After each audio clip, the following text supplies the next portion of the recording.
Olá, meninos! Estou aqui agora na disciplina de Biologia, tá certo? Vamos iniciar um novo capítulo falando um pouquinho sobre os seres vivos, na questão da evolução e tudo mais. Mas, professora, basicamente, o que é que vai ser a evolução? Basicamente, a evolução ela consiste em um processo de transformações e de adaptações que aquele ser vivo ele vai sofrer para que ele possa melhorar e se adequar ao meio ambiente. No caso, vai ser essa a definição de evolução. Mas aí, nós podemos observar essas transformações em algumas evidências de vestígios, por exemplo, os conhecidos fósseis, tá certo? Essas evidências eles vão ser deixados pelos seres vivos do passado. Mas aí, tipo, o que é que são exatamente esses fósseis? Pode ser uma pegada, pode ser a parte do corpo, pode ser uma impressão corporal. No caso, eles são considerados vestígios de um ser vivo. Mas, professora, como é que esses vestígios eles podem servir nos estudos sobre a evolução?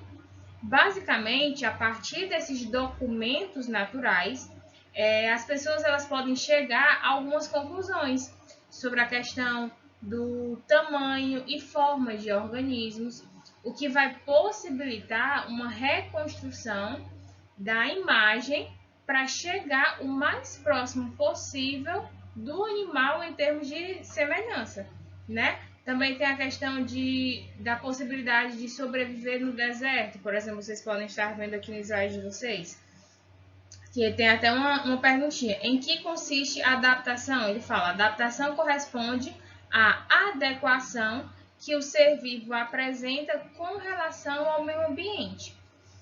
Basicamente, se eu perguntasse para vocês, quem teria mais possibilidade de sobreviver no deserto, por exemplo? Seria um dromedário, como vocês estão vendo na primeira foto, ou um leão marinho? E por quê? Basicamente, a resposta já fica bem nítido que vai ser um dromedário. Por quê, professora? Porque ele vai possuir uma corcova no dorso que vai ser capaz de reter água. Ele consegue reter água durante longos períodos, longas viagens no deserto. Já o leão marinho, ele necessita de água para buscar alimento. Então, o uso da água ele vai ser mais recorrente em relação ao dromedário, tá certo? Falando um pouquinho agora sobre os seres procariontes e seres eucariontes, tá certo? Vamos começar aqui primeiro pelos seres procariontes. Como vocês estão vendo aqui, eles são seres unicelulares. No caso, eles vão ser compostos por uma única célula. E vai ter uma estrutura basicamente simples.